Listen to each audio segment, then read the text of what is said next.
Hello friends, good morning. In the previous lecture, we see the different topic of plant growth and mineral nutrition. In that, we see growth rate, then in that efficiency index, after that types of growth, two types of growth, arithmetic and geometric. After that, we see growth curve. In that exponential growth curve and sigmoid growth curve we see properly. Today we see the topic differentiation, de-differentiation and redifferentiation. So what is meant by differentiation? Differentiation is nothing but the maturation of cell derived from apical meristem of root and shoot. Apical meristem मागच्या लेक्चरला apex रिजनच्या ठिकाणी असणारे जे मेरिस्टेमॅटिक tissue असतात route आणि शूटच्या त्याला apical meristem असं म्हटलं होतं आपण. मग ह्या ज्या काही अपायकल मेरिस्टेम जे आहे रूट आणि शूटचं, तर याच्यापासून ज्या मॅच्युअर झालेल्या सेल असतात त्या डी डिफरन्सिएशन मध्ये इन्क्लूड होतात. The next point is of definition. Permanent change in structure and function. लक्षात घ्या मित्रांनो, कायम स्वरूपाचा बदल कशामध्ये? सेलच्या स्ट्रक्चरमध्ये, कार्यामध्ये आणि दुसरं म्हणजे काय तर त्याच्या स्वरूपामध्ये जो होत असतो आणि त्याच्यामुळे ती सेल पूर्णत्वात जाते, म्हणजेच ती काय होते? मॅच्युअर होते, प्रौढत्व प्राप्त होतं तिला. त्या टर्मला म्हटलं जातं differentiation. Again I repeated this definition of differentiation is that permanent change in structure and function of cell leading to maturation is called differentiation. This definition asks for 1 mark. Important as an examination point of view. The third point is cell undergoes few to major anatomical and physiological changes. जी काही sale आहे जेव्हा ती differentiation होते म्हणजेच maturity येते, तिला प्रौढत्व येतं त्या सेलला, तेव्हा तिच्यामध्ये काही सेलमध्ये कमी प्रमाणात तर काही सेलमध्ये जास्त प्रमाणामध्ये फ्यू टू मेजर ॲनाटॉमिकल आणि फिजिओलॉजिकल बदल होत असतात, चेंजेस होत असतात. मग ॲनाटॉमी म्हणजे काय तर ॲनाटॉमी मध्ये कशाचा स्टडी केला जातो? Structure and identity of body parts. While physiology means study of normal function of an organism and their part, that is how it work. या दोघही टर्म तुम्हाला आता व्यवस्थित लक्षात आले असतील की ॲनाटॉमिकल आणि फिजिओलॉजिकल जे काही बदल आहे ते काही सेलमध्ये कमी प्रमाणात होतात तर काहींमध्ये जास्त प्रमाणात होतात. मग याचं एक्झाम्पल काय आहे? Parenchyma in hydrophytes develop large schizogenous interspaces for mechanical support, buoyancy and aeration. Parenchyma हे एक प्रकारचे टिश्यू असतात. मग पॅरेनकायमा म्हणजे काय तर parenchyma it is a type of tissue consist of cell that carry out an essential function. That is it is a simple permanent ground tissue आहे that form bulk of plant tissue such as soft part of leaves, fruit, pulp and other plant organ. हे झालं पॅरेनकायमा या शब्दाचं description. की थोडक्यात लक्षात कसं ठेवायचं की पॅरेनकायमा हा काय सिंपल परमनंट ग्राउंड टिश्यू आहे आणि जनरली तो कुठे आढळतो तर जे काही प्लांट टिश्यू आहे जसे सॉफ्ट पार्ट असतात प्लांट बॉडीचे ऑर्गन, लिव्जेस, फ्रूट, पल्प आणि अदर जे काही ऑर्गन असतील त्यांच्यामध्ये ते पॅरेनकायमॅटिक ज्या काही सेल किंवा टिश्यू आहेत ते प्रेझेंट असतात, इसेन्शियल फंक्शन परफॉर्म करतात. मग आपल्याला हा जो काही पॅरेनकायमॅटिक टिश्यू आहे कोणत्या प्लांट्स मध्ये बघायचा आहे? हायड्रोफाइट. हायड्रोफाइट्स हा शब्द लक्षात घ्या की अशा प्लांट्स की ज्या पाण्यात राहतात. Hydro means aqua, aqua means water, fights means plant, that is in short aquatic plant. English मधनं सांगायचं झालं तर plant which grow only in or on water. मग आता ह्या पॅरेनकायमा जे आहे, पॅरेनकायमॅटिक टिश्यू जे ॲक्वॅटिक प्लांट्समध्ये सापडतात ते कसे असतात? Develop large schizogenous interspaces for mechanical support, buoyancy, aeration. आपण आता एकेका शब्दाचा अर्थ बघूया. Schizogenous interspaces. What is mean by schizogenous? मग सिझोजिनस म्हणजे काय? Means intercellular spaces in plant formed by splitting of common wall of contiguous cell. हे झालं इंग्लिश मधनं. मराठीतून काय म्हणता येईल की सिझोजिनस जे काही आहे शब्द याचा अर्थ आहे की ज्या दोन सेल आहेत या दोन सेलमध्ये जी कॉमन वॉल असते, जिला मी शब्द काय वापरला? कॉन्टिग्युअस सेल. मग ही कॉमन वॉल जी आहे ती स्प्लिटअप होते, म्हणजेच व्हॅनिश होते, निघून जाते, आणि त्याच्यामुळे जी जागा मिळते तर त्याला म्हटलं जातं सिझोजिनस इंटरस्पेसेस.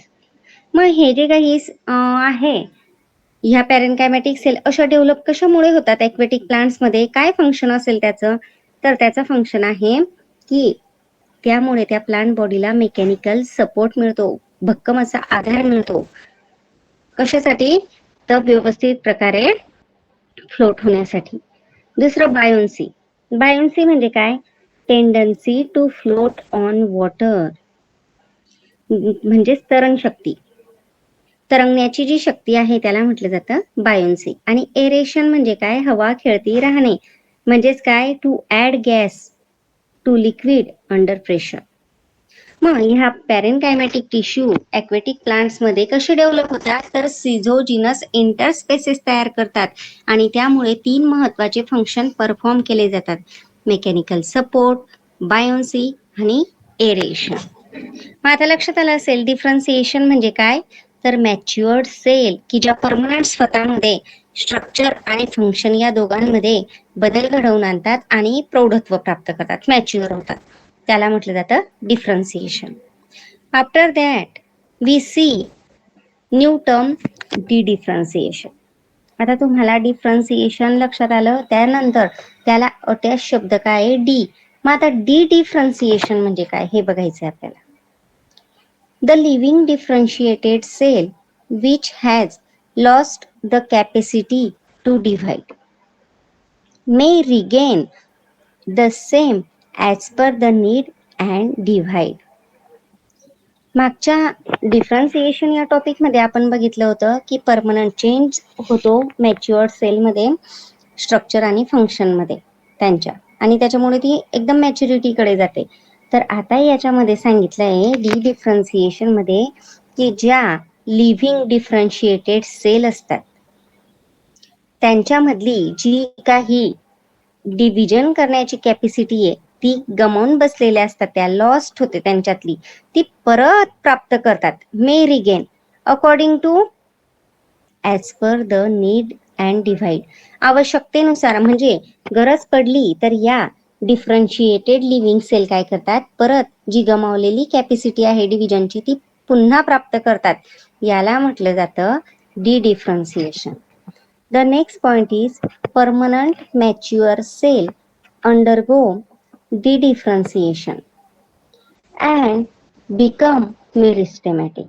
मग या ज्या परमनंट मॅच्युअर सेल असतात या डिफरन्सिएशन च्या अंडरमध्ये जातात आणि काय स्वतःचं स्वरूप तयार करतात? त्या मेरिस्टेमॅटिक सेल बनून जातात. मग मेरिस्टेमॅटिक सेल म्हणजे आपण बघितलं होतं की हा असा रिजन असतो की जेथे कंटिन्युअस सेल या डिव्हाइड होतात, रिडिव्हाइड होतात, म्हणजेच थोडक्यात प्रोड्यूस होतात. मग असं ते डिफरन्शिएटेड सेल जे आहे डिफरन्शिएटेड या मेरिस्टेमॅटिक बनून जातात. मग आता याचं एक्झाम्पल काय आहे? जसं आपण मागच्या डिफरन्सिएशन याच्यामध्ये एक्झाम्पल काय बघितलं होतं? पॅरेनकायमॅटिक सेल हायड्रोफाइट्स मधल्या. मग याच्यामध्ये एक्झाम्पल आहे इंटरफॅसिक्युलर कॅम्बियम आणि कॉर्क कॅम्बियम, दोघंही सेकंडरी ग्रोथचे एक्झाम्पल आहे टिश्यूचे. Are form from parenchyma cell between vascular bundle and innermost layer of cortex respectively. बघा मित्रांनो, आता याच्यामध्ये काय सांगितलं आहे एक्झाम्पल मध्ये की जे काही इंटरफेसिक्युलर कॅम्बियम आणि कॉर्क कॅम्बियम आहे हे कशापासून तयार झालेले आहे, तर फ्रॉम पॅरेनकायमा सेल. हे लक्षात घ्या. जसं मागच्या लेक्चरमध्ये डिफरन्सिएशन, मागच्या टॉपिकमध्ये डिफरन्सिएशन मध्ये पॅरेनकायमा काय करतंय, हायड्रोफाइट्स मध्ये डेव्हलप होतंय आणि सिझोजिनस इंटरस्पेस तयार करतं. तर यामध्ये पॅरेनकायमॅटिक सेल काय तयार होतात, इंटरफेसिक्युलर कॅम्बियम तयार करतात आणि कॉर्क कॅम्बियम तयार करतात. आणि कुठे प्रेझेन्स असतं त्यांचं, बिटवीन व्हॅस्क्युलर बंडल. ह्या सगळ्या टर्म्स तुम्हाला की व्हॅस्क्युलर बंडल म्हणजे काय, कसं दिसतात, कसे असतात, यांचं स्ट्रक्चर कसं, फंक्शन कसं, हे जर बघायचं असेल तर 11वीचं प्लांट टिश्यू हे चॅप्टर एकदा रिवाइज करा, म्हणजे तुम्हाला लवकर लक्षात येईल. मी तर तुम्हाला प्रत्येक वेळेस सांगतच आहे, परंतु self study is the better. त्याच्यानंतर त्यांचं प्रेझेन्स कुठे असतं, inner most layer of cortex. Cortex आणि मेडुला दोन रिजन असतात. मग कॉर्टेक्स आउटर रिजन, या आउटर रिजनच्या मधल्या ज्या लेअर आहे तर तेथे त्यांचं प्रेझेन्स असतं. कोणाचं, इंटरफेसिक्युलर कॅम्बियम आणि कॉर्क कॅम्बियम. व्हेस्क्युलर बंडलच्या मध्ये आणि कॉर्टेक्सच्या इनर लेअर मध्ये. त्याच्यानंतर आता आपल्याला बघायचं आहे रिडिफरन्सिएशन. पहिला टॉपिक, कन्फ्यूज होऊ नका. डिफरन्सिएशन, त्याच्यानंतर डीई, डी डिफरन्सिएशन आणि आता रिडिफरन्सिएशन, रिडिफरन्सिएशन. याचा मिनिंग आहे cell produce by dedifferentiation once again lose the capacity to divide and mature to perform specific function. This is called redifferentiation. म्हणजे ज्या काही सेल आहे ज्या डी डिफरन्सिएशन ने तयार झालेल्या होत्या, म्हणजे डी डिफरन्सिएशन मध्ये त्या सेल काय झाल्या होत्या, मेरिस्टेमॅटिक झाल्या होत्या, म्हणजे त्यांच्यामध्ये कॅपॅसिटी येऊन गेली होती डिव्हिजनची. परंतु आता परत ती कॅपॅसिटी लूज होते डिव्हिजनची, म्हणजे ते गमावून बसतात डिव्हिजन कॅपॅसिटी आणि त्याच्यामुळे त्या मॅच्युअर होतात आणि स्पेसिफिक फंक्शन परफॉर्म करण्यासाठी सज्ज होतात. याला म्हटलं जातं रिडिफरन्सिएशन. याचा एक्झाम्पल आहे secondary xylem and secondary phloem are form from dedifferentiated cambium present in the vascular bundle. मग बघा, आपण डिडिफरन्सिएशन मध्ये पॅरेनकायमा हायड्रोफाइट्स मधले सिझोजिनस इंटरस्पेसेस तयार करतात. डिडिफरन्सिएशनचा एक्झाम्पल आपण इंटरफेसिक्युलर कॅम्बियम आणि दुसरं कॉर्क कॅम्बियम हे पॅरेनकायमापासून डेव्हलप झालेले बघितले होते. तर याचं एक्झाम्पल आहे सेकंडरी झायलेम आणि secondary phloem. Xylem phloem conducting tissue आहे आणि सेकंडरी ग्रोथ मध्ये हे तयार झालेले आहे, म्हणून यांचं नाव आहे सेकंडरी झायलेम आणि सेकंडरी फ्लोएम. हे तयार होतात कशापासून, तर डी डिफरन्शिएटेड कॅम्बियम पासून तयार होतात. आणि कुठे प्रेझेंट असतात, तर व्हॅस्क्युलर बंडलच्या मध्ये प्रेझेंट असतात. हे अशा पद्धतीने या तिघही टर्म आहेत. कोणकोणत्या, तर डिफरन्सिएशन, डी डिफरन्सिएशन अँड रिडिफरन्सिएशन.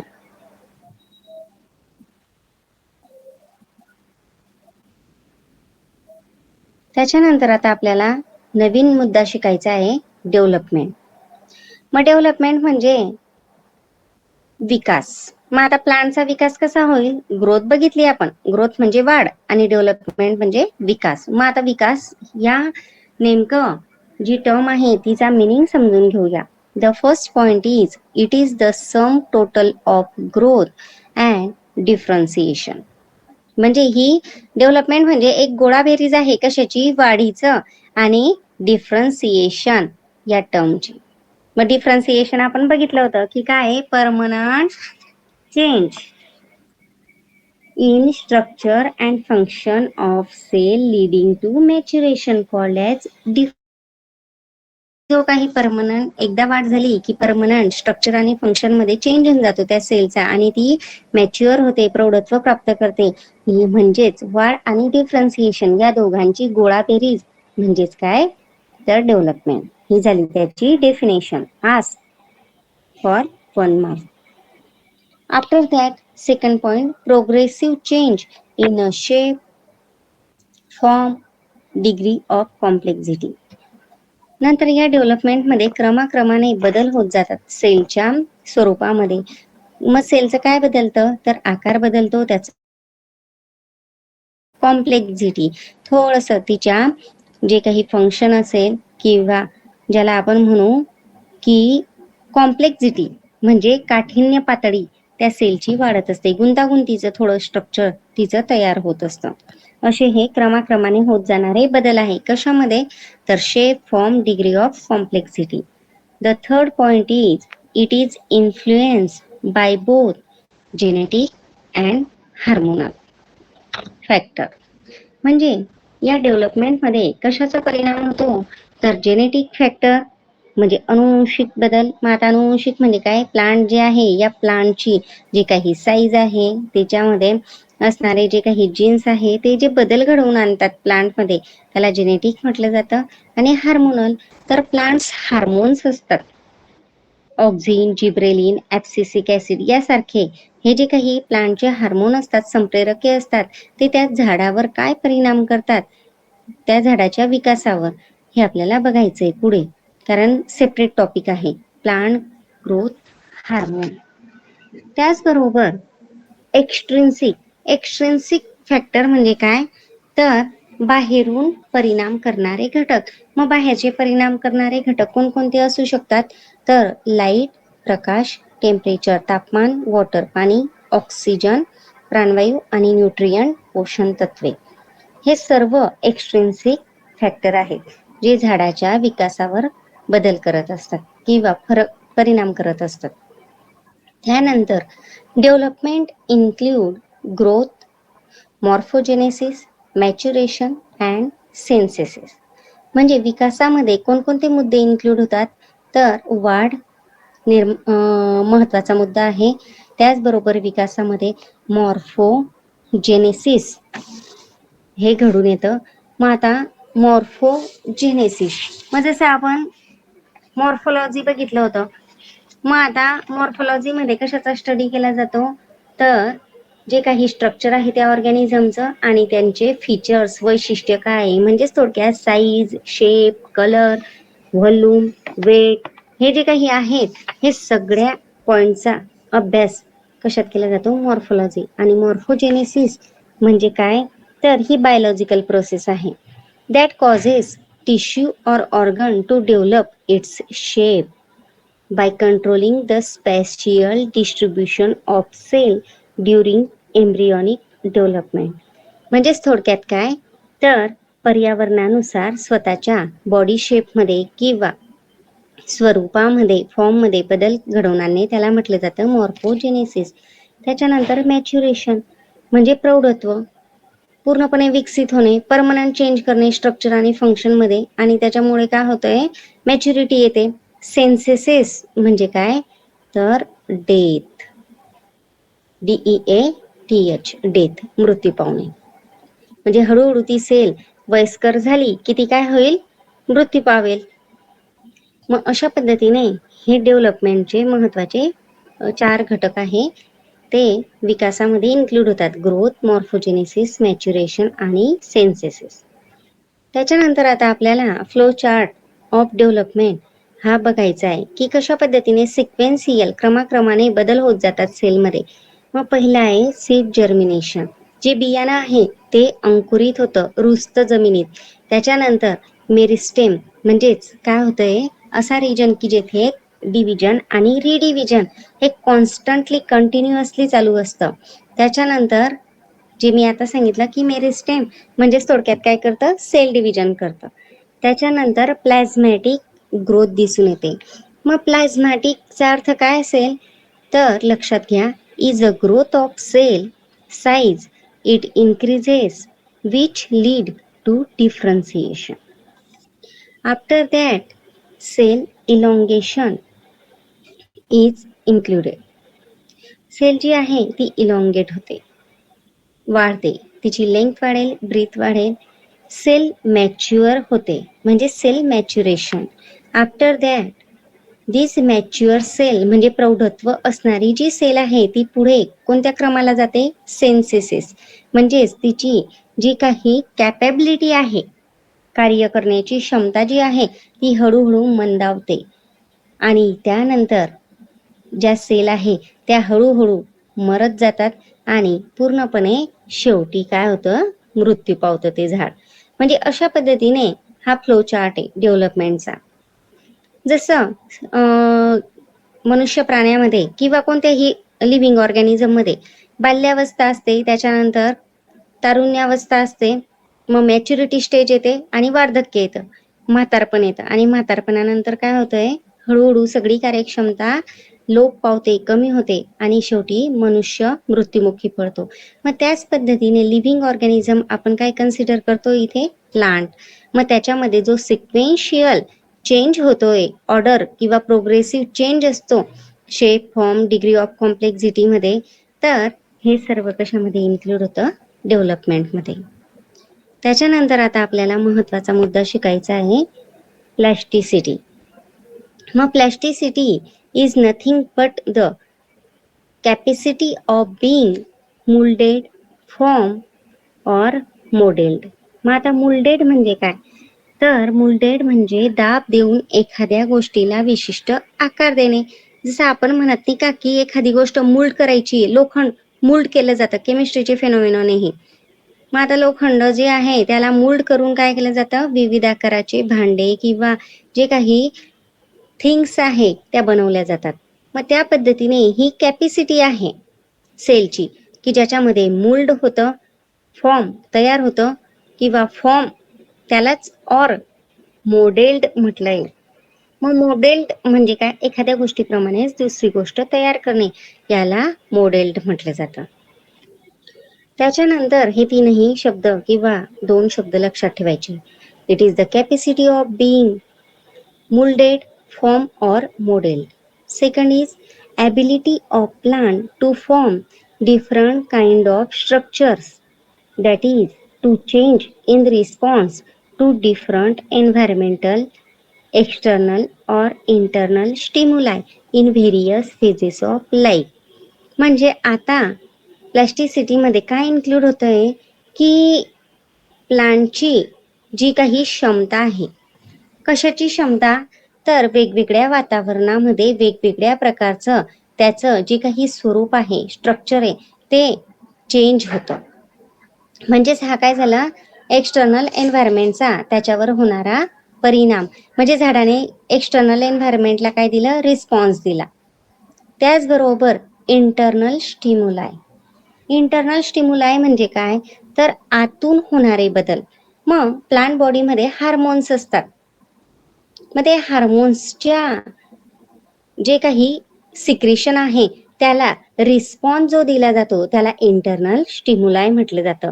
आणि हे केव्हा घडतं? Various phases of life. मग आपण बघितलं होतं की प्लांटमध्ये ग्रोथ फेजेस 3 प्रकारच्या असतात. कोणत्या 3 प्रकारच्या असतात? तर phase of cell division, also called as cell formation. Second is phase of cell enlargement, also called as cell elongation. And third one is phase of cell maturation, also called as cell differentiation. आपण बघितलंय या सगळ्या phases. मग या कोणत्याही वाढीच्या टप्प्यामध्ये हे जे 3 टप्पे सांगितले मी, फेजेस सांगितल्या, तर कोणत्याही फेजेसमध्ये असे जे चेंज होतात, कशाच्या रिस्पॉन्समध्ये? एन्व्हायरमेंटच्या असू शकतात म्हणजे एक्सटर्नल फॅक्टर किंवा इंटरनल स्टिम्युलायच्या स्वरूपात झाडाच्या वेगवेगळ्या ऑर्गनमध्ये, स्ट्रक्चरमध्ये जे चेंजेस होतात, अशी क्षमता प्लांटची, त्यालाच काय म्हटलं जातं? प्लॅस्टिसिटी म्हटलं जातं. In many plants juvenile stage and mature stage show different form of leaves in the same plant. म्हणजेच थोडक्यात यांनी काय सांगितलंय की बऱ्याचशा अशा वनस्पती असतात की ज्यांच्यामध्ये जुवेनाइल स्टेज म्हणजे काय? बाल्यावस्था. अल्पवयीन जे काही झाड असतं म्हणजे छोटंसं झाड असेल आणि दुसरं म्हणजे मॅच्युअर स्टेज. मॅच्युअर म्हणजे अतिशय मोठं झालेलं तेच झाड, एकच झाड जे काही बियाणं रुजवलं, मग बियाणामधनं अंकुर फुटेल, मग हळूहळू त्याची ग्रोथ होत आहे, छोटंसं रोपटं झालं, रोपट्यापासून हळूहळू अतिशय मोठं झाड झालं. मग हे ते एकच झाड, त्या झाडामध्ये त्याची जी पानं आहे त्या झाडाची ही लहानपणी वेगळी होती आणि मोठेपणी त्या पानांच्या आकारामध्ये म्हणते मी. नाही तर मग तुम्हाला असं वाटेल की लहानपणी हिरवं असेल पान आणि मोठेपणी लाल झालं, असं होत नाही. शेप, फॉर्म लक्षात घ्या शब्द. मग हे जे काही डिफरंट फॉर्म आहे म्हणजे त्या पानाचा जो आकार बदलतो एकाच झाडामधल्या असणाऱ्या पानाचा, फक्त स्टेजेस कोणत्या, लहानपणी आणि मोठेपणी. मग याचं बेस्ट एक्झाम्पल आपल्याला बघायचं असेल तर दिलंय heterophylly in cotton, coriander, larkspur. This is called delphinium. म्हणजेच हेटेरोफायली. मग आता हेटेरोफायली म्हणजे काय? Hetero means different, phylly means leaves. मग ते जे पान आहे त्या पानाचा वेगवेगळा आकार किंवा शेप जो आहे तो कोणकोणत्या झाडांमध्ये दिसून येतो? कॉटन, कपाशीच्या झाडामध्ये. त्याच्यानंतर कोरिअंडर, धने, ज्याला आपण कोथंबीर म्हणतो, आणि लार्कस्पूर, ज्याला डेल्फिनियम म्हणतात. मग आता तुमच्या माहितीसाठी कोथंबीर, कपाशी हे तर आपल्या ओळखीचे झाड आहे आणि मॅक्झिमम शेतकऱ्यांचीच मुलं आहे, सगळ्यांनी बघितलंय. तर जरा त्या झाडाचं ऑब्झर्वेशन करायचं. आणि कोथिंबीर तर सगळ्यांच्या घरात येतेच. मग जे कोडे पानं आहे त्या कोड्या पानांचा आकार आणि जे मोठे पानं आहे त्या पानांचा आकार मॅच करून बघायचा, सारखे दिसणार नाही. मग जो डिफरंट शेप आहे त्यालाच हेटेरोफायली म्हटलं जातं. आणि ही टर्म कशात इन्क्लूड होते? प्लॅस्टिसिटीमध्ये. लार्कस्पूर हे एक पॉइझनस प्लांट आहे. त्याच्यानंतर एन्व्हायरमेंटल हेटेरोफायली इज शोन बाय रॅन्युन्क्युलस फ्लॅबेलॅसिस बटरकफ. आता एन्व्हायरमेंटल हेटेरोफायली आणि नंतर आपल्याला बघायचं इंट्रिन्सिक हेटेरोफायली. म्हणजे एन्व्हायरमेंटल हा जो एन्व्हायरमेंट पर्यावरण आहे जे एक्स्ट्रिन्सिक फॅक्टर मध्ये मोडतो, म्हणजे बाहेरून होणारे बदल, पर्यावरण चेंज झालं त्याच्यामुळे हे रॅन्युन्क्युलस फ्लॅबेलॅसिस नावाचं झाड आहे ते स्वतःच्या पानांमध्ये बदल करत असतं. हे एन्व्हायरमेंटल एक्स्ट्रिन्सिक फॅक्टरचं एक्झाम्पल आहे, नीटच्या दृष्टीने लक्षात ठेवायचं. आणि इंट्रिन्सिक प्लॅस्टिसिटी. आता इंट्रिन्सिक म्हणजे आतून होणारा बदल. मग याचे एक्झाम्पल दोन आहे, coriander and cotton. Heterophylly is exhibited in the same plant, different growth phases or under different environmental condition. जे मी अगोदरच वरच्या पॉइंटमध्ये स्पष्ट केलं की हे जे काही पानांचा शेप जो आहे डिफरंट, हा ग्रोथच्या कोणत्याही फेजेसमध्ये चेंज होऊ शकतो. आणि त्याचबरोबर पर्यावरणाचा जो काही बदल आहे त्याचा सुद्धा परिणाम हा त्या झाडाच्या पानांवर होत असतो. आता आपल्याला डायग्रॅमॅटिक लक्षात घ्यायचंय. जुवेनाईल म्हणजे बाल्यावस्था. आता छोटस पान आहे, पिल्लू. मग आता हे जुवेनाईल अल्पवयीन जे पान आहे तर याचा आकार बघा, आणि त्याच झाडाचं पान पण कशा स्वरूपातलं? अडल्ट स्वरूपातलं. हे वेगळ्या आकाराचं आहे, हे लक्षात घ्या मित्रांनो. त्यानंतर त्यांच्या हॅबिटॅट म्हणजे काय? राहण्याची जागा. मग टेरेस्ट्रियल म्हणजे काय? लँड प्लांट, जमिनीवर राहणारं झाड. त्याच्या पानाचा आकार बघू शकतात तुम्ही. आणि वॉटर हॅबिटॅट म्हणजे ॲक्वॅटिक प्लांट, पाण्यामध्ये राहणारं, म्हणजे लोटस, हायड्रिला असे एक्झाम्पल येऊ शकतात. तर हे वॉटरमध्ये राहतंय म्हणून याच्या पानाचा शेप तुम्ही बघू शकतात. आता तुम्हाला लवकर लक्षात येईल हेटेरोफायली ही टर्म आणि कशात इन्क्लूड होते? प्लॅस्टिसिटी. आणि प्लॅस्टिसिटी म्हणजे काय? It is the capacity of being moulded, form or modelled. एवढं अतिशय सोपं वाक्य लक्षात ठेवायचं, डेफिनेशन आहे ती. मग आता तुम्हाला लवकर लक्षात येईल हे जुवेनाईल लहानपणीचं पान, मोठेपणीचं. आणि हे कशाचं पान आहे मित्रांनो? लक्षात आलंच असेल, कोथंबीर, कोरिअंडरचे पानं आहेत हे. मग कॉटन आणि कोरिअंडर हे लक्षात घ्यायचे, इंट्रिन्सिक फॅक्टरचे उदाहरण आहे. आणि हे टेरेस्ट्रियल, कोथंबीर जमिनीवरच वाळते ना, का पाण्यात वाळते? जमिनीवर. त्याच्यामुळे टेरेस्ट्रियल. आणि हे जे काही वॉटर हायसिन किंवा वॉटर हायड्रिला किंवा मग लोटस, आता लोटसचं पान तर हे नाही आहे, वेगळ्या वनस्पतीचं पान आहे, तर पण त्यांची राहण्याची जागा हॅबिटॅटनुसार हे 2 कंपॅरेटिव्ह लीफ तुम्हाला दाखवलेले आहे. आजचे आपले पॉइंट्स छोटे छोटे मुद्द्यांचे होते, ते अतिशय महत्त्वाचे आहे. आज झालेलं वाचन करायचं. आज इतकंच. धन्यवाद.